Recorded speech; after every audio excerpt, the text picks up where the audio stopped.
spend time as a new security person, as somebody on this team, learn about what the other functions in security do. Go meet people. Go to lunch or coffee with somebody if you're in an office, which can be hard nowadays.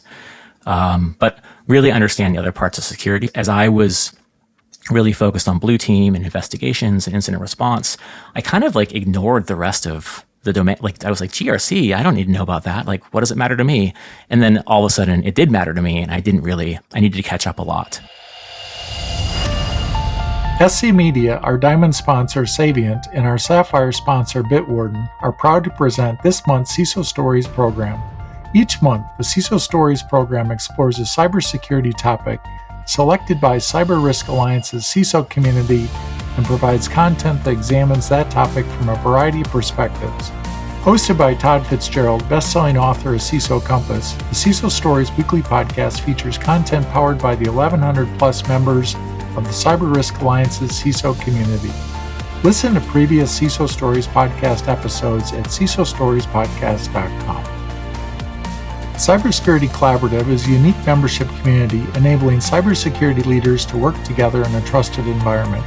To learn more, visit CISOstoriespodcast.com/CSC.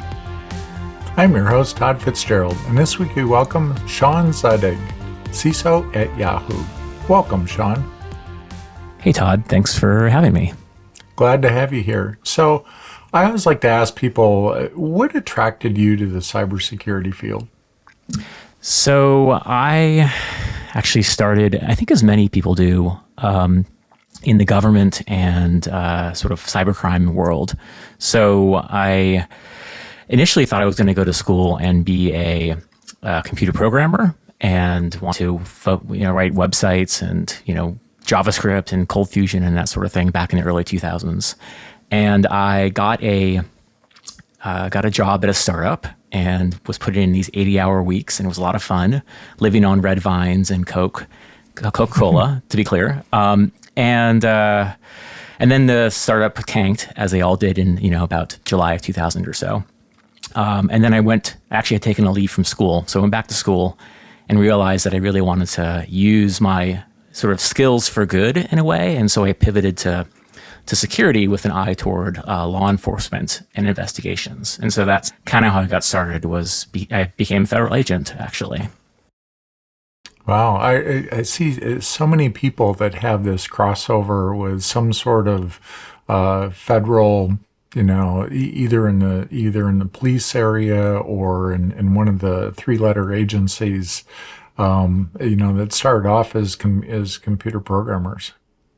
Yeah, it's a great place to get a lot of experience, a lot of fantastic training. The mission is very important, especially if you are doing things like child safety or, sort of online protection, user scams, things like that. So really, you get a lot of exposure, you see a lot of things. And at least for me, I made a lot of connections with researchers and private industry who I think were instrumental to sort of my investigations and my cases, which then I think eventually pivoted into a career in private industry. Sure. Yeah, I started out as a computer programmer right out of college, and this is after I was an accounting major, I was a math major, I was a business administration major, I was a confused kid major, didn't know what I wanted to do, and after 2 years of sitting in a cubicle writing code, I just decided it wasn't the thing for me, and went on to do other things. So today we're going to talk about 4 pieces of transitional advice for incoming CISOs, and I just love this title. Tell us what's the backdrop to this? Why do CISOs need this advice? So, some people really start their security careers and say, I want to be a CISO, and they work toward that. I know plenty of people who, that is their aspiration. I did not have that plan. And I actually was quite content to stay in, the sort of blue team, cyber defense, investigations type of world. And so it was a little bit of a surprise when it was kind of thrust upon me a bit unexpectedly.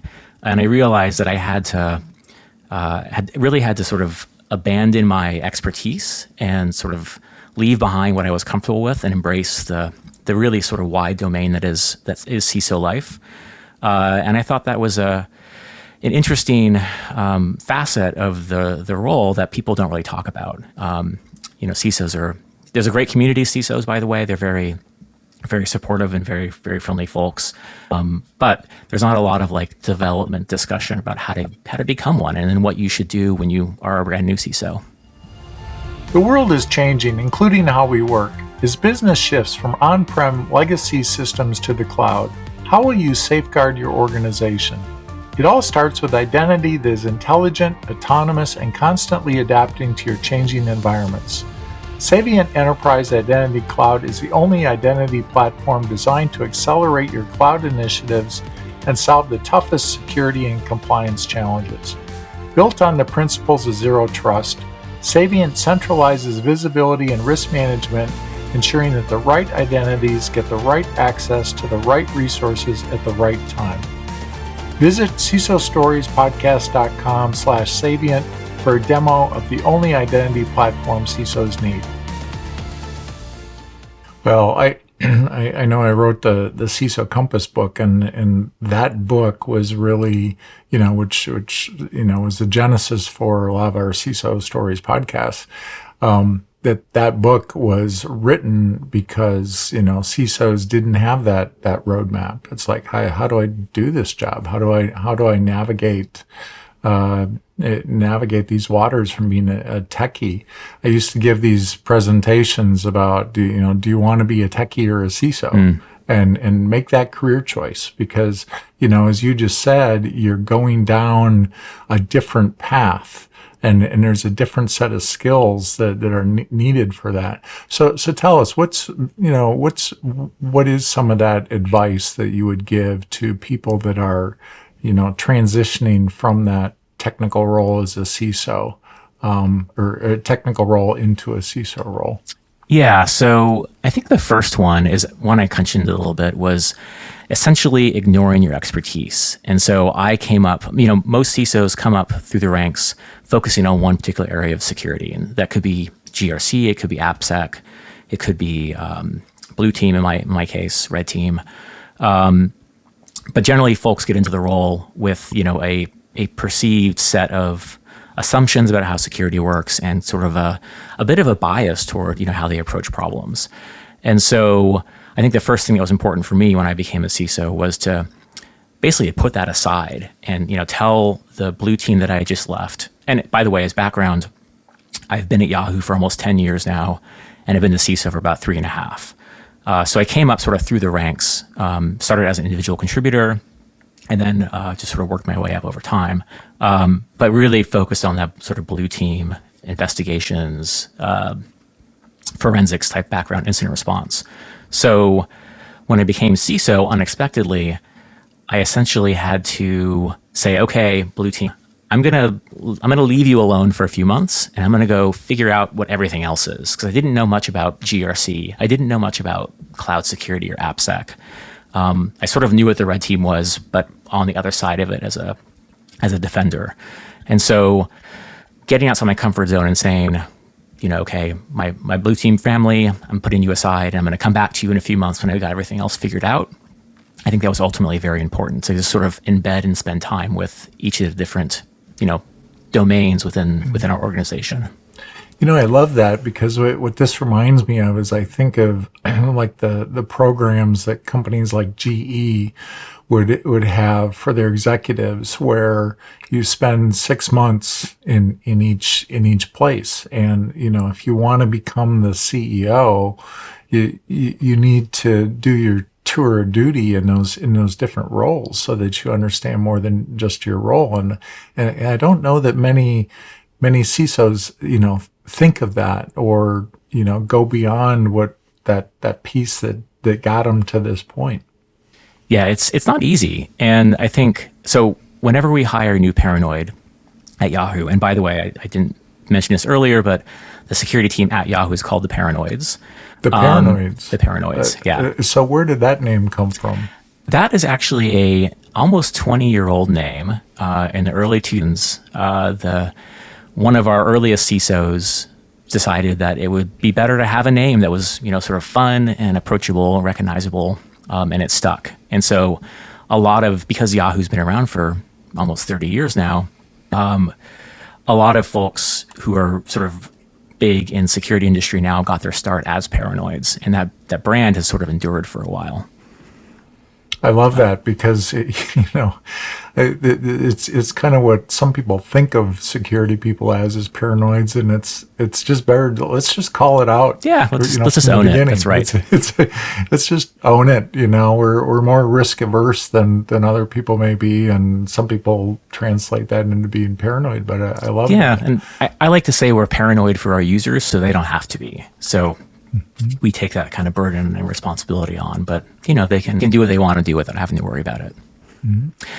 So I was saying, I meet with every new Paranoid we hire, and one of the pieces of advice I give to all these new folks, many of whom are coming into their first role in security, I say, learn from my mistake and spend time as a new security person, as somebody on this team. Learn about what the other functions in security do. Go meet people. Go to lunch or coffee with somebody if you're in an office, which can be hard nowadays. But really understand the other parts of security. As I was really focused on blue team and investigations and incident response, I kind of ignored the rest of the domain. I was like, GRC, I don't need to know about that. What does it matter to me? And then all of a sudden it did matter to me, and I needed to catch up a lot. So I encourage people to learn about the other domains that your partners, your peers at other teams in your organization might be working on, because you really it pays off in the end. So should they change roles, or can they learn those other domains while they're still in their same role? I mean, one of the things I love the most about this industry is that there are so many different paths. There's paths in, but then there's also paths when you're in, to sort of follow your passions. So there are plenty of people who, for example, we hire, who come in and say, I want to do incident response, or I want to be a SOC, or I want to work on compliance. And then when they get in, they're like, wow, that sounds really interesting. Application security, pen testing, I get to use these cool tools. That sounds great. I want to try that. And so we try to encourage, following those passions, and whether it be attending other teams' meetings, or shadowing people, or even doing an 80-20 program where you might spend a day a week in a team. It's a great way to try out, other sort of disciplines within the security domain. I like that. I was working for a bank once, and we had started a program where the college graduates that came in, they were put into a 2-year program, and they had to work 6 months in security operations, 6 months in GRC, 6 months on a red team, and 6 months in internal audit. And he couldn't say, I don't want to work in internal audit. And so, but then at the end of that, they could self-select where they wanted to go based on what their interest was. So do you have that kind of open environment where people can decide they want to go to a different place in the organization someday, or not? We are extremely supportive of people following their passions. We obviously have to make sure there is a role available, or at least the opportunity for a role to be available. But we've been able to accommodate many different moves within the Paranoids.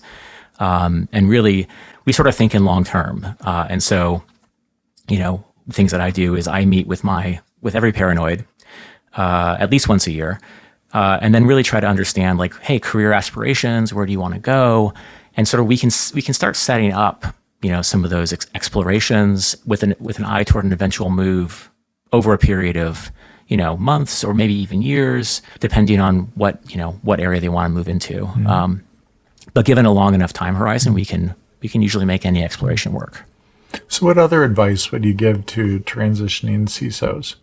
Yeah, so this kind of goes with the prior one. So while ignoring my prior expertise, I really needed to understand who the experts were. So, for example, for GRC, I know I pick on GRC a lot, it feels like, but I didn't really know much about that at all. And suddenly I was being asked by company executives, by folks in industry, by other CISOs, like, hey, what do you do for X? What's your policy around Y?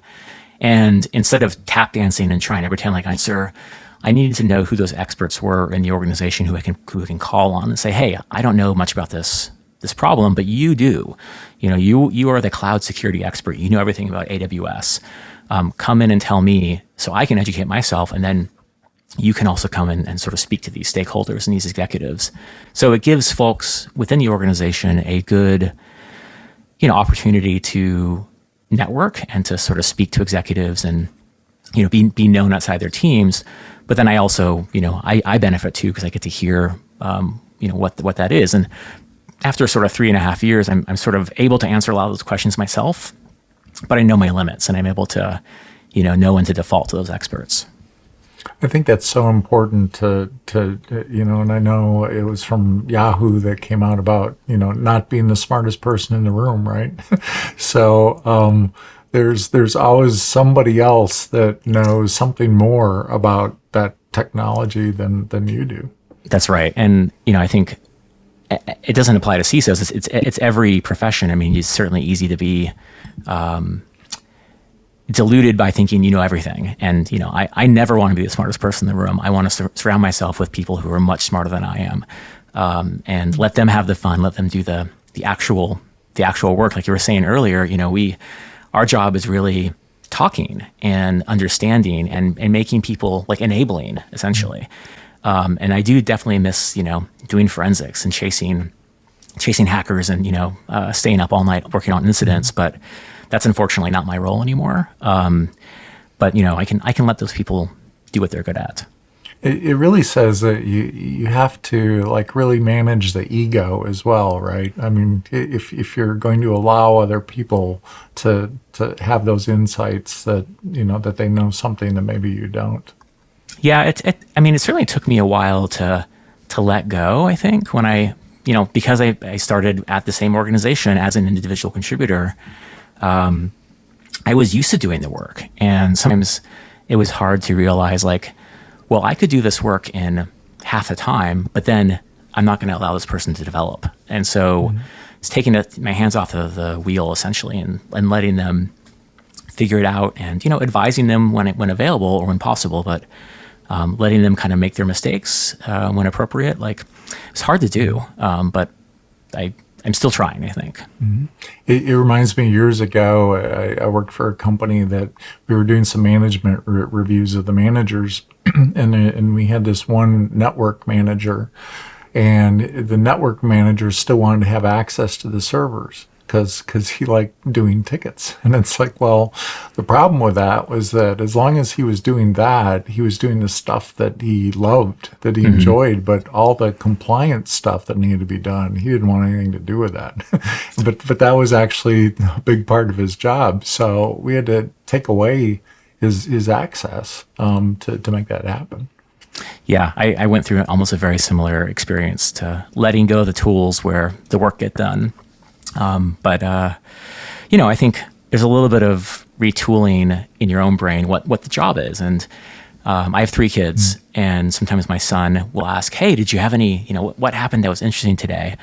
And it's kind of hard to explain, say, well, I had a lot of great meetings, and, like, I really enabled the business, and I really understood, what this leader was trying to do, and, like, I had a solution for them.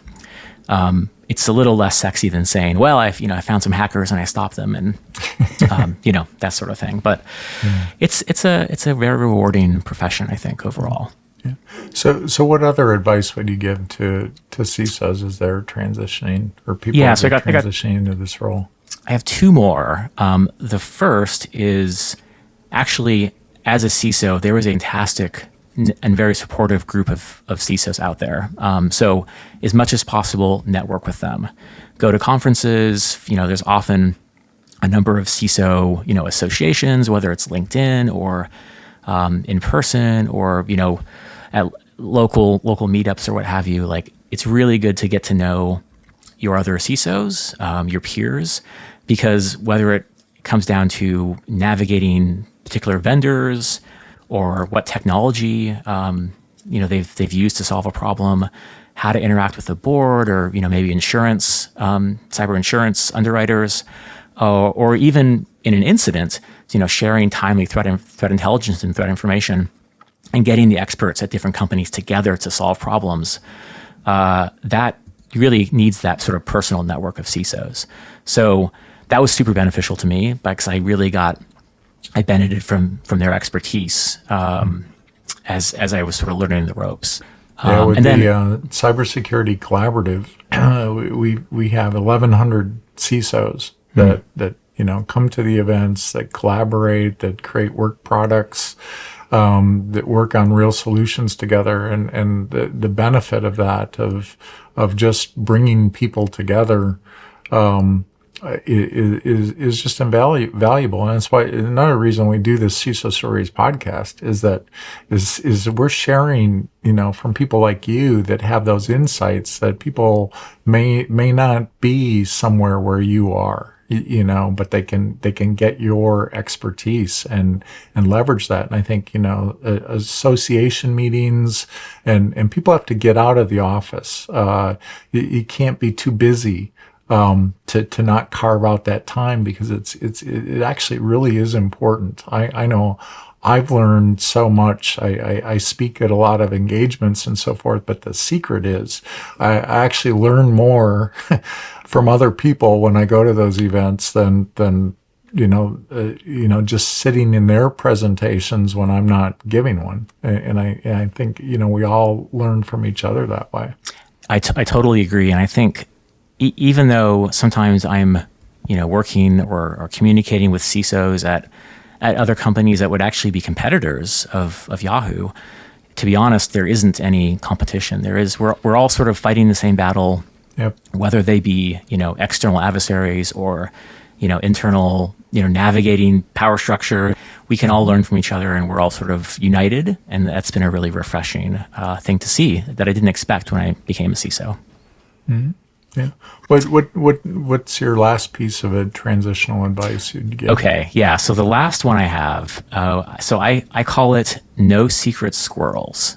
And there is a tendency, I think, in security, and especially in folks like myself who come from, government or military or intelligence backgrounds, we all we like the mystique and the thrill and this is classified. I can't tell you that. Oh, you don't need to know. And in reality, that tendency actually hurts us, because the way to, communicate with your stakeholders, with the business you're supporting, and to help them understand the challenges that you're facing as a security professional and that their business is facing is really communication. And so when we have incidents, when we have things that we want to make sure we talk about, we actually reveal a lot more, I think, than most security teams might internally, to make sure that they understand, what sort of threats we're facing.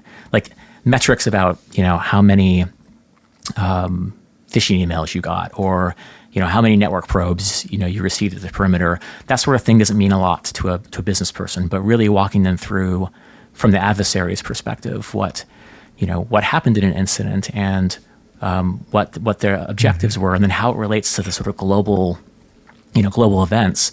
That is really interesting to them, and that enlists them as a supporter of your organization, of the security team. So the worst thing we can do is to not tell the stories that ultimately need to be told. I think that's so important, and I think just like leveraging incidents, and there's a lot of information that gets published that is publicly available, and then CISOs can share information privately as well. That helps us all. We all don't need to live the same incident to learn from that, and I think it does make us stronger. The bad guys are communicating with each other, but we need to do the same thing. Yeah, that's right, and it applies within CISO communities, but also within within your own company. And so, your business leaders, your CFO, your chief legal officer, the executives and teams that are counting on you as a CISO, you need to make sure that you are communicating with them too, and sharing your knowledge and experience from these incidents. So yeah, those are the four pieces of advice. Well, this is great. I just have to ask you though, because this month we're also talking about identities, and I'd love to ask you about, your approaches to that as well. I've had a Yahoo account for many years, probably since the beginning. For the main reason is that I like the way my name is with my email address. I don't have all these letters and numbers and stuff on there. I mean, I have other email addresses as well, but I've always kept I keep my Yahoo account. What have you learned? I know, there is some past history that you've obviously lived through with breaches and things like that. What have you done around identity management that could benefit other people to know this is the kind of stuff that should be strengthened when we're looking at identities? Yeah, I think the thing to keep in mind, especially as a technologist, as maybe an engineer, as somebody who thinks about bits and bytes and sort of abstract hackers and things like that, it's really important to think about the user experience and what can we do as security professionals to make the easy choice the safest choice for them. And so instead of nudging them, I'm thinking about our consumers specifically. So instead of nudging them and sort of cajoling them to try to get them to adopt multi-factor authentication or more secure passwords, password managers, and so forth, if we build that from a design perspective into the products themselves and really make it so easy to adopt those technologies, that I think that's one of the main learnings, is really meeting people where they're at. And as opposed to bringing them up to where you are, you come down to where they're at, and you make it just as easy as possible to click the button and say, "Oh, I've turned on multi-factor authentication," or build in things into the product that make it so easy to report phishing or identify suspicious emails or scam emails. So I think the sort of design science approach to the user experience is, frankly, from an identity perspective, one of the most important things we can do, because we sometimes forget that there's real people that we're trying to serve and protect. Didn't mean serve and protect like a LAPD sort of thing or anything, but we are really there to help these people navigate the cyber world, and the easier we can make it on them, the better, I think.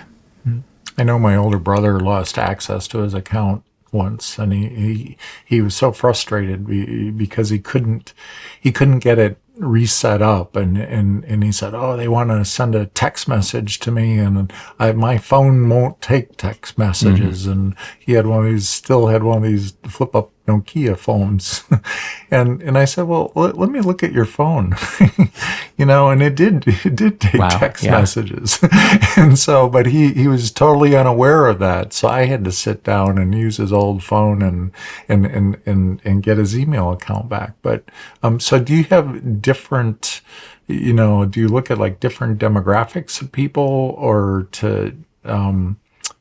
how do you meet them where they're at? Are there different solutions for different customers?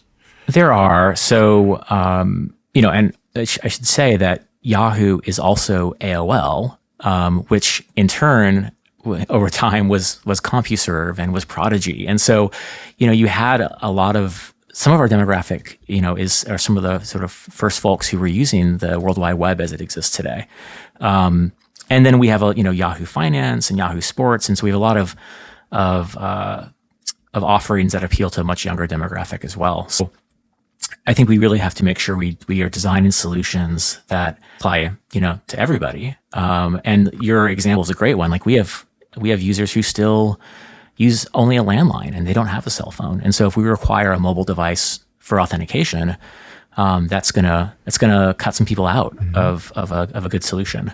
So yeah, things are moving really quickly in this space too. I mean, obviously, just a few years ago we had hard tokens, security keys. Now we have pass keys, biometrics, FIDO, WebAuthn, compliance solutions, and it's easy as a technologist to get sort of swept up in that and the excitement of these new technologies. But we have to remember, we can't forget the folks who don't have a cell phone, don't have a security key, an NFC device for their phone or something.